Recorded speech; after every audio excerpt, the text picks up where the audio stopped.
Now this is where we speak truth to power. This is where we approach the truth and fling the truth in the faces of all. My brother, my sister, today I have a couple of things I want us to look at. And I'll be so glad if you can open your ears and possibly your eyes and see the virtual picture that we are painting. At the end of it all, to God be the glory. It is Ghana that wins, no other such country. My brother, my sister, I want to start with John Dumelo. Now, John Dumelo is a young man who has made a name for himself on the silver screens. He's a young man who's been able to get a lot of following around him. But despite all this, he has had his fair share of controversies. My brother, my sister, one of those I clearly remember is the fact that there were some ladies who claimed he had duped them, promising them marriage, and at the end of the day, some of them even said they got wedded to him. And then there was a certain kind of refusal. Monies changed hands, and John Dumelo came in the bad light of his followers. My brother, my sister, John Dumelo has had his own run-ins with the ladies, and a lot of them considering him as an opportunist. Promises you love, takes your money, and he's gone. He survived that. He asked the ladies to publish the marriage certificates. Some of them came out and were told they were fake. Whatever it was, he survived that one. Now came the issue of the V8. We were told that he even had two. One for his girlfriend who has become his wife now, and then the other one for himself because he went on the campaign trail for the erstwhile NDC. My brother, my sister, it looks like he survived that as well. Because these days, hardly do people ask about the V8. But my brother, my sister, I want to look at these two things quickly, and then I look at the man himself. Listen, anybody who comes into the public space, it is only God who can save you from controversies.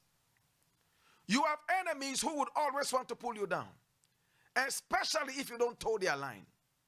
I want to believe that some of these things came into play in the life of John Dumelo. I don't have the details. I've not spoken with him, but I've heard him talk on so many different platforms about this.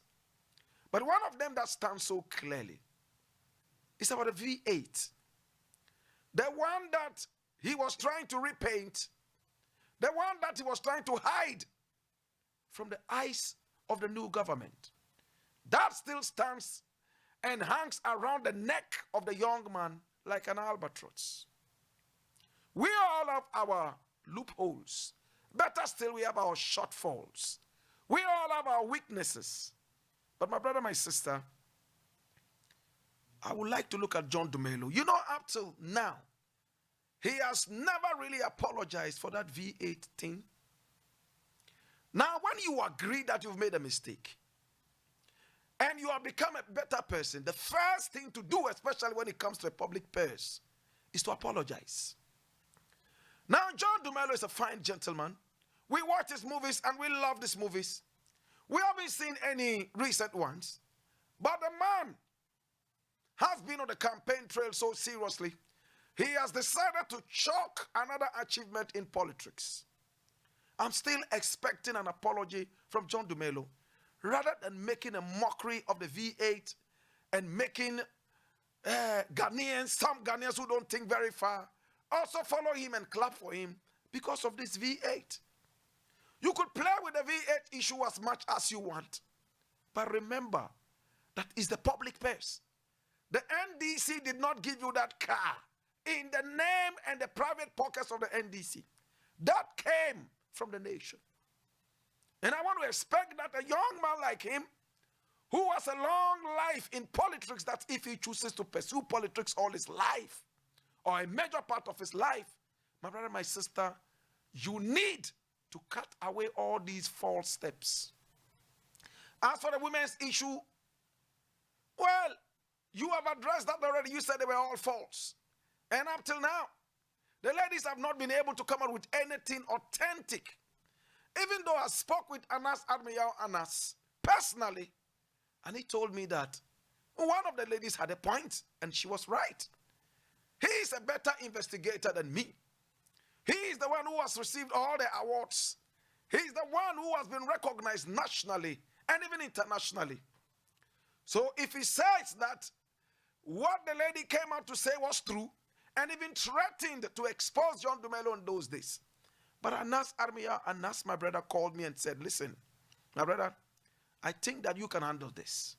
Let me concentrate on national issues and international issues. You concentrate on this. Maybe you can speak with John Dumelo and find out exactly what he has to say about this. I made an attempt to speak with John, but he didn't go far. And I just decided to ignore it. A couple of years back, my brother, my sister. Now my word to John is very simple. I see you doing so many things. And if you will continue in this spirit and energy, you will be one of the finest politicians we have in this country and even beyond. And I pray that for you. Forget about the girls. Forget about the V8 after the apology. And concentrate on what you're doing right now. Now, John Dumelo has signboards all over the place with his phone number on that. And he says, this is your incoming listening MP. And for that, I am inspired. I don't belong to his constituency, but in spirit, I belong to the whole of Ghana and the whole of Africa. My brother, I don't belong to your political party. My eyes don't see politics and political parties. My eyes see a country, and my eyes also see the achievements of individuals rather than standing under the party banner. Mr. Dumelo, we have seen a number of people who claim that they care for the people. But the moment they get into power, it's like they have been baptized into demonism. They wear the devil's own cloak, holding his long fork, and they are ready to fuck up anybody. Remember, fuck in this sense is F-O-R-K. Some people do not know grammar that well. They will go out there and say, Blakk Rasta has been cursing on radio. No. Now I'm saying that some of our politicians, a number of them, in fact, the moment they get into power, having heard the people's mandate, it looks like they have been baptized in demonism. And they wear the devil's own cloak, holding his long fork, ready to fuck up everybody who comes their way. The people who trusted in them, they don't care about that anymore. All they care about is their long fork. That is long enough to be dipped into your plate and deny you of what you're supposed to have. Fuck you up. F-O-R-K you up. My brother, my sister, everybody knows the devil has a fork. And he uses his fork to fuck up everybody every now and then. And when that happens, you would come into the bad light of the people. It's good to have a listening MP. The energy John Dumelo is exuberant all over the place. It's good. I like how you're going about your things. I like the distilting of gutters. I like the energy you're giving up to the youth. I like the power with which you are following your passion. I see you as the most serious MP, incoming MP at this point. I haven't seen the rest, but I see you most. You have been able to overshadow a lot of these incoming MPs. I will not be surprised if he wins by 99%. If we all have to go out and vote with our brains and not party colors.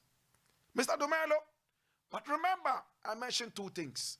You need to deal with the women's issues. Come out once and for all and let people know again that all those things were an orchestration to soil up your name by some women who were quite desperate. It happens sometimes. If women don't fight over you, means you're not handsome.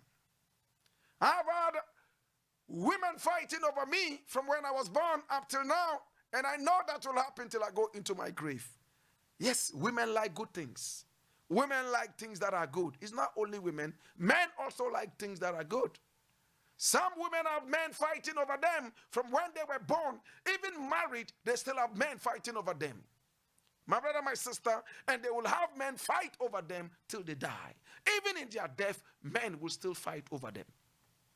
So, Mr. Dumelo, check the V8 issue. I expect that as a responsible MP, incoming MC, the MP that you are trying to sell to us, start by apologizing for that V8 that you almost stole. Yes, the president gave it to you, or the president people could have given it to you. But if you truly got it the right way, why were you trying to change the color? Why were you trying to mask a lot of things around that? Those do not add up at all. Come out clean as a man and say, yo, they gave it to me, and I knew the way, Ghanaians do their politics. They could come after you, not because you don't deserve it, but because you campaign for the other party. That's it. Apologize for it, and stress the point again that from that time, that V8 had been taken. And you are a serious farmer who is farming and taking care of some of the youth at your age. When I was your age, I don't really know your age, but I think I'm older than you. Yes, I look older than you. If not, then you are truly, truly, truly, truly a magnificently handsome guy. At your age, I couldn't feed the number of people that are here that you feed. I couldn't employ the number of people that I hear that you are employing. So for that, I have to give you thumbs up and say that if you continue with this speed and energy, my brother, you will be a different politician. Now I hear John Dumelo wants to spend half of his salary on his constituency every month. My God have mercy. Listen, my brother, if this is not lip service, you will be one of the finest, and you will change the rhetoric that politicians are all corrupt and evil. We need young brains and young energies like this. But you see, I still have my doubts, because I've seen one too many politicians who were so good and nice right at the beginning, and when they got into power, they got that baptism of demonism. And then they wore the devil's cloak, picked up his long fork, and fucked up the people night and day. Mr. Dumelo, the ball is in your court. Call to your donkey and get ready for action. I wish you all the best. I love you. And you have the opportunity to write, or better still, rewrite the story of the rotten, demonic politics in this country. I say kudos. So far, so good. I'll leave it here. My brother, my sister, we also, John Dumelo went out there to go and, how's it called, dredge some places, and I was told that they chased him and told him that, listen, it's not your work. Leave that thing alone. And I said, what? Yeah. Well, and when the floods came, flash floods, the MP of the area walked in Wellington boots and went to inspect the place. What a thing. Only in Ghana will such a public show of dunderheadness will continue to swallow us like the whale swallowed Jonah. How was it Jonah that swallowed the whale? I don't know, because I don't read the Bible. Was it Jonah who swallowed the whale, or the whale swallowed Jonah? Was it Elijah who mentored Elisha, or Elisha mentored Elijah? Whatever it was, there was a mentee and there was a mentor. On a more serious note, when the whale swallowed Jonah, my brother, my sister, it was a time for reflection. To hold him down and let him reflect. Now it is time to reflect. After the floods came in, after we denied John Dumelo the chance to go there and do something. My brother, keep up with this spirit and energy. I see some beauty in your face, and one day the story might be good. But first, please, the V8. I still haven't come out to boldly support you because you have not said anything sensible yet about the V8. Yes, as for the women's issue, oh, that could be handled. Deal with that as well. I leave it here. Still talking about women and politics. I'm reading something from Peace FM Online, and it says, second wife of murdered Mfansiman MP pops up. And there's a face of a puffy-cheeked, beautiful-looking woman. My God, rosy-cheeked. My God, and rosy-lipped lady who has made a lot of allegations. My brother, my sister, I read the story from Peace FM Online. It says, it has emerged that the slain member of parliament for Mfansiman Kwanza Hayford was married to two women. The Ghanaian public has become aware of only one widow, Ophelia Kwanza Hayford, who the ruling New Patriotic Party has selected to replace him as a parliamentary candidate for the upcoming December 7 parliamentary election. However, Kasapa FM's investigations revealed that the late lawmaker was legally married to two accomplished women. According to the second wife, Sarah Kwanza Hayford, when the murdered MP met her in 2009, he told her he had no wife at the time as he was divorced. Hence, his courage to meet her family to ask for a hand in marriage.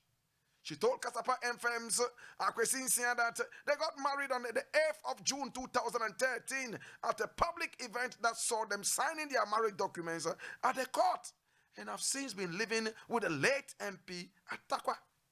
Sarah Kwanza Hayford said she later got to know that the late legislator was still married to his first wife after the latter called her in 2016 to inform her that Kwanza Hayford was still married to her.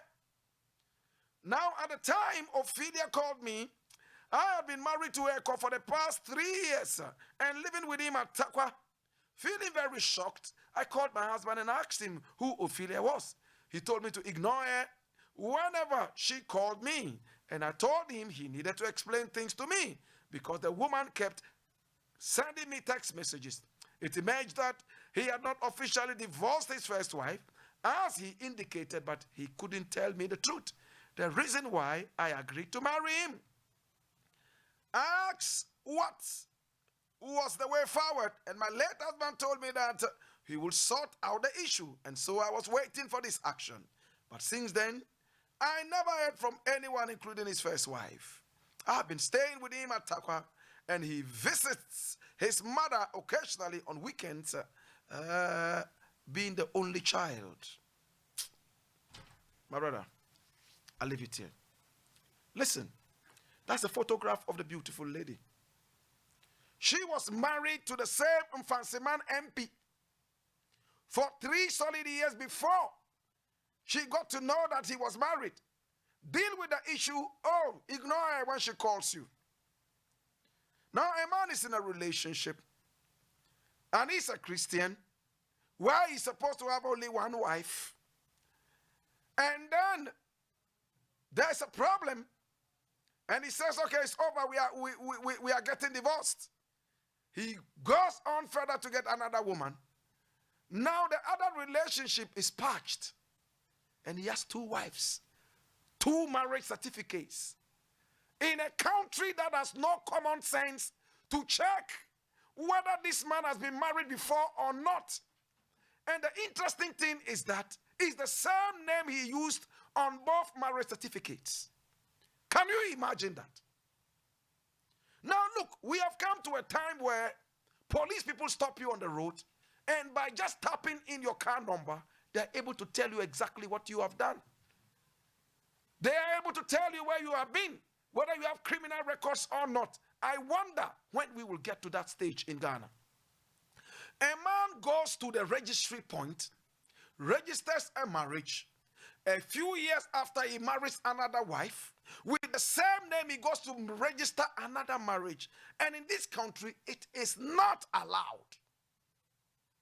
But he's registered, verified, and given a certificate. How did it happen? Now the man is dead. And when you live in a country where cheap politicians will want to win cheap points by automatically making the wives of dead MPs become people to take over from them, then we are in trouble. Listen, you haven't heard anything yet. Listen, the other elections that happened are something war gone. Remember, my brother, my sister, the MP who died there and was replaced by his wife also was married to 2 women, we were told. So what is this thing about MPs and 2 women? If you are a Muslim, that's your fate. But even as a Muslim, you can only register 1 wife. When you go to the registry there, the rest of them can be registered in another form. I'm not a lawyer. I won't boast that I am one, but I do know that you can only register 1 at a time. 2 MPs died. There was even a 3rd one, I was told.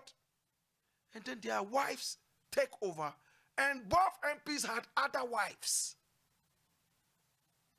So why don't you be a Muslim and be free? Why don't you be a Muslim and be free? Instead of calling yourself Kwanzaa, call yourself Mumuni. Instead of calling yourself Hayford, call yourself Abdul Haq. So you can have 4 legally married women. Why do you go and join a certain kind of movement that does not allow you to do some things when you can join the other one that allows you to do what you want to do? You see the embarrassment. Now, when you read the story of King Leopold II of Belgium, listen attentively. This was a terrible dictator who killed half the population of the Congo, at that time called the Congo Free State. The population at that time was 30 million. He killed 15 million people.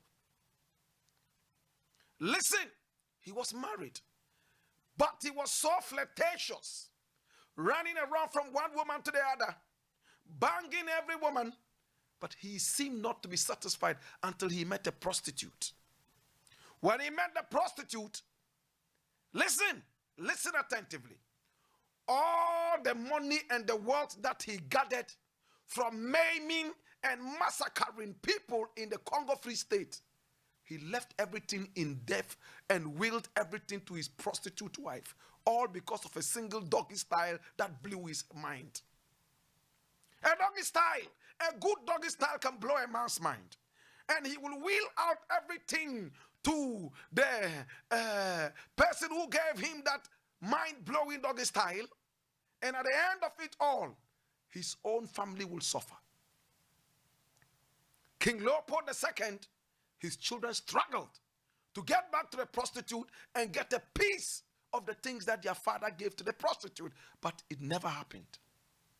What point is Blakk Rasta making? Listen, a man has his own skeletons in the cupboard. But in death, we want to push away all these things and clap the man away to heaven. In our society, we don't believe in chastising the dead. We don't believe in saying bad things about the dead. They have lived their earthly life. It's finished. Let them go and deal with their maker. But listen again. When King Leopold II died and they were going to bury him in Belgium, people came out and hooted. Whoa, whoa, whoa, hoo, hoo. For the first time in the life of a king, for the first time in the life of anybody dead around that time, King Leopold II died, and the whole of Belgium came out and hooted the dead body to hell. So you see these 2 MPs, and the other one, I'm told, who had extra marital marriages, whatever it is. They could have done that by just assuming that they're Muslims. But no, it didn't happen. Much as they contributed, whatever they contributed to the development of this country, they still have some stains on their lives. And this confusion is going to linger on. Especially that there is a party that believes in cheapness. Your husband has died. Oh, automatically standing, whether they have the qualification or not. Now, John Dumelo is going to beat the widower. The widower, I beg your pardon. I don't see how John is not going to beat the wife of the other MP who died. Because it looks like he's more competent than this woman. And it's not because she's a woman, no. Look at what John Dumelo is doing. Look at what he started doing. I don't do politics. I hate politics. But look, let's call a spade and not a long farm tool. The man has demonstrated it. He's going through the middle.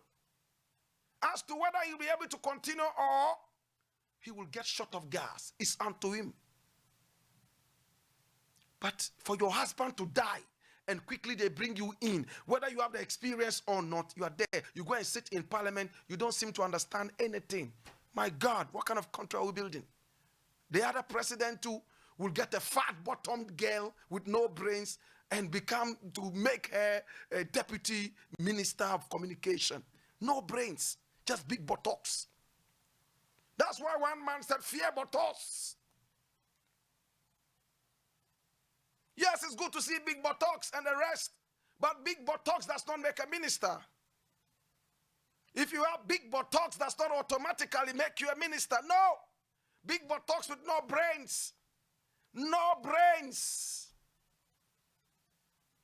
Then this idiot said she was looking for $1 million in politics and that was it. And instead of jailing her, let her rot there.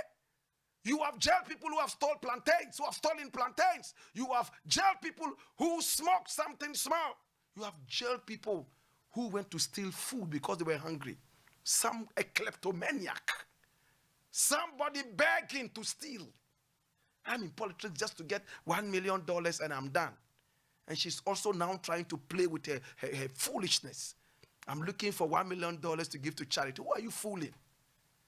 A country of brainless idiots. Big buttocks, no brains. And because our politicians only look for big buttocks, they don't care whether people have brains or not. They put empty heads in positions. They sit down there and mess up the country's future. How can you put such a brainless person as deputy minister? Sit down there and do what? Is it big buttocks you're going to rule the country with? Big buttocks. My God, have mercy to the bongo clippings. Now, the same big buttocks dragged you out of presidency. You are begging to come back, which I know you will come back and you have learnt your lessons. Don't crucify a man, especially when he learns his mistake. I don't see how Mahama will not become the next president. Nana Addo has messed up and he's gone. I see it spiritually day in and day out. Insult as much as you can. I see what I see. You don't see what I see. You two see what you see. And at the end of the day, let's see what happens. What are the prophets saying? What are the rest of the people saying? Anytime I sleep and dream, I see Mahama as president. I don't care who Mahama is. He has never given me a penny and I don't want his money. I don't want Mahama's money. It's not my thing. But when the truth is there, let us speak the truth. Mahama brought big buttocks into what government? No brains. Big buttocks finally wanted 1 million. My brother, my sister, and see where I'm going right now. They dragged you out. Wyoming and the rest of the thieves stole Ghana's money. And now they want us to clap for them. Ghanaians kicked you out and brought in a bigger, corrupt person. To God be the glory. Listen, if you guys continue bringing in wives of dead people to replace them, you will suffer. When Kwame Nkrumah passed on, Sekou Nkrumah came into this country, we hailed him as the next Nkrumah. Samia came into this country, we hailed her as the next Nkrumah. When the elections happened there, in the Nzima area, they said people came out in their numbers as if Nkrumah was on the ballot paper. They voted Samia as the MP. Then people started complaining. Oh, she doesn't talk to us. Oh, she doesn't even attend meetings. She doesn't come here. We don't see what she's doing. Blah, blah, blah. We voted her. We thought she was going to be like the father. Yo. And they voted Samia out. She was shocked. Now Samia is trying to come back and a campaign poster has Nkrumah on the back. Why won't you guys all live the Nkrumah life? so that other people would use you on the background to get votes. But no, a lot of us will do all the demonic things, then we'll go and bring a pious man and put his picture at the back there to make it look. I'm not saying that's what Samia is doing. I'm just telling you that that is what it is with our politicians in this country. You come in, you think you're going to be there forever. Before you realize it's becoming too late. Big buttocks and slave queens, family and friends. And Ghanaians continue to suffer. Common food to eat is a problem. Flash floods all over the place. Insurance is not working. Everywhere you go with a Ghanaian passport, they look at you like an alien. You can have all the papers, they will still scrutinize you like an X-ray razor. What a thing. Think about it. You guys have messed up politics. You have made it look like it's the devil himself who has employed you to come and do all these nasty things. A man dies, automatically his wife becomes the heir to the throne. Now another woman has come out. I was the one married. In the first instance, yes, I was the one who was. What is this? What is this? Are they competent enough to run? The other one they said was a policewoman. Now they've expunged her out of the police service to come and do politics. Sit in parliament and say nothing. Or maybe chewing gums all through. You're joking with this country. Posterity will judge all of you one after the other. You will see the fire of the Almighty Father. And you will see. You can insult us as much as you want. But when the reality starts setting in, when Anado came, we were the frontliners jumping up and down and saying, hey, thank you, thank you, thank you. We fasted and prayed for his victory. And you all know, at the beginning of his presidency, what did we not say? The praises, the love, the energy. Till we realized that no, these guys are all wearing Satan's clothes with Satan's long fork, ready to fuck everybody's food out of their mouths. Hallelujah. My name is Blakk Rasta. I appreciate you and I love you. Ghana shall be better. Ghana shall grow better. Ghana shall prosper. Ghana is our only country. Ghana is still better than so many other African countries. But Ghana could be the best. And we are looking forward to seeing Ghana being the best.